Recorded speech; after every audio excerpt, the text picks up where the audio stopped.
Using the biggest hadron collider in the world, researchers were able to identify 3 particles that had never been observed before. These particles included a novel type of pentaquark as well as the first ever pair of tetraquarks. On July 5th, the Large Hadron Collider, or LHC, was turned on for a 3rd time, 10 years after it was the driving force behind the discovery of the long-sought-after God particle, or Higgs Boson. This latest round of research resulted in the identification of 3 exotic particles. At CERN, the European Particle Physics Laboratory located in Geneva, researchers were able to discover a pentaquark as well as the very first pair of tetraquarks. CERN is the largest and most powerful particle collider in the world. Interested to know more? Let's dive into the video then. Join us! Large Hadron Collider collisions have been producing a multitude of new unusual particles, which have been identified by physicists at CERN during the past several years. Our collaboration, LHCb, which has discovered 59 out of 66 recent particles, has come up with a new naming scheme to help us impose some order on the growing particle zoo because so many have been found. In fact, the number of particles that have been found has led to the need for a new naming scheme. When it comes to giving names to objects, particle physicists have a past that isn't exactly spotless. Throughout the course of the 20th century, the discovery of an ever-increasing number of particles led to an ever-increasing level of confusion regarding the appropriate nomenclature. For instance, in the category of leptons, there are electrons, muons, and then taus, but there aren't any tauons. And because 2 competing groups in the 1970s were unable to come to an agreement on whether a new particle consisting of 2 quarks, the smallest building blocks of matter that they had just discovered, should be called J or PSI, they ended up awkwardly smooshing the 2 names together to get J. This resulted in the particle being referred to as J. Even in modern times, scientists are unable to reach a consensus on whether the 5th heaviest quark should be referred to as bottom or beauty, and as a result, the terms are used interchangeably.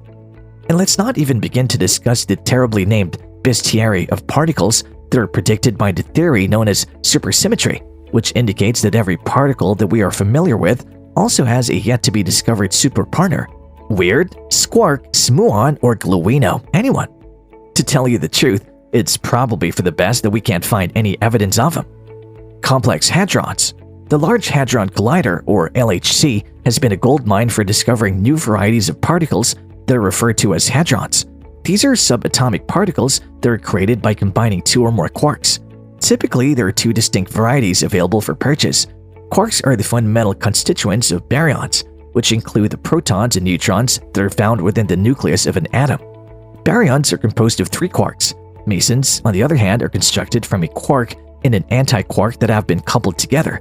Each fundamental particle has an antiparticle with the same mass but opposite charge. There are incredible amount of permutations that may take place, despite the fact that there are only 6 unique varieties of quarks and only 5 of them can combine to produce hadrons. In the 1980s, particle physicists came up with a naming scheme for the hadron zoo.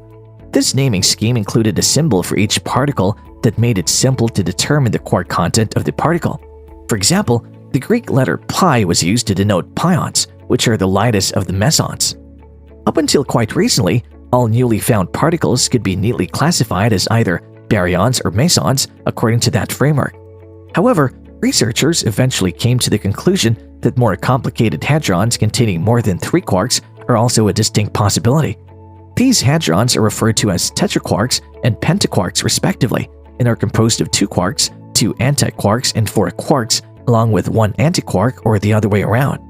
The Bell and Bessie collaborations are credited with the discovery of the first unambiguous tetraquark candidates, which they designated as ZC states. This was a random choice. X and Y had already been used to label other states. This was then followed by the astonishing finding of pentaquark states, which were denoted by the label PC and made the LHCb collaboration.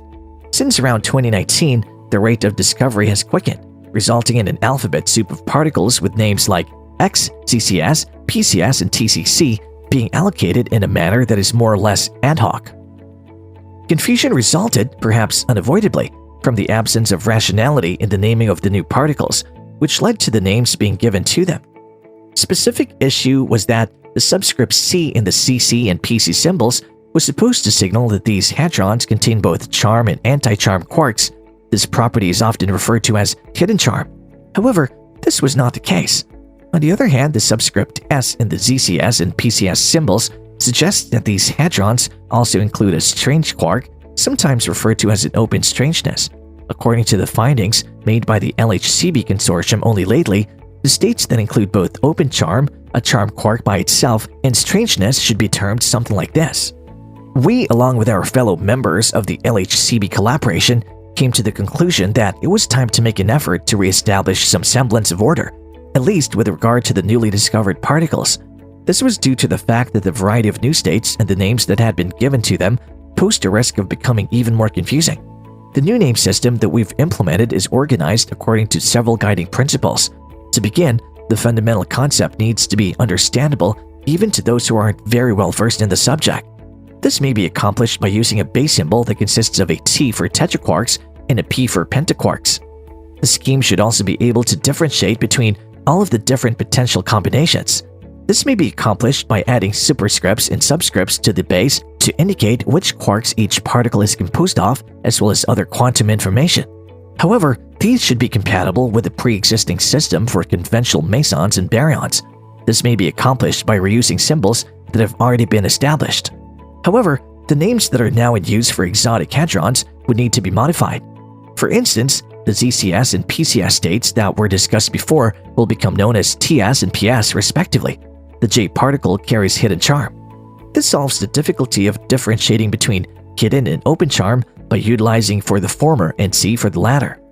The idea that the scheme should be approved by the greater community of particle physicists should serve as the plan's ultimate guiding principle. Even though the LHCb collaboration is responsible for the discovery of the majority of the new particles, which according to common practice grants us some naming rights, there are also other experiments that are currently being conducted or that are in the planning stages to be conducted in this area, and the contributions of these other experiments are necessary for the development of the field.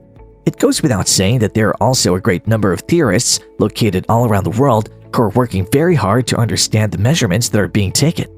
The overarching ideas as well as the specifics of the new naming system have been brought up in conversation with these various organizations, and both good and negative input has been integrated into the version that'll eventually be published. A naming scheme is an essential component of the language utilized by those engaged in the field of particle physics in order to effectively interact with one another. We have high hopes that this new framework will be of assistance in the current investigation into, for example, how the so-called strong force is able to restrict quarks inside of hadrons. This is a property that defies profound mathematical explanation. New findings from experiments, such as the identification of hitherto unknown hadrons, are providing the impetus for advances in theoretical comprehension. The accumulation of new findings can eventually result in a significant advancement. In the end, though, the effectiveness of the new strategy will be evaluated based on how frequently people use the phrase, "Remind me, which one is that again?" in their interactions. And that's all for the video today. We'll be right back with more such videos. Until then, don't forget to like this video and subscribe to our channel. Thanks for watching.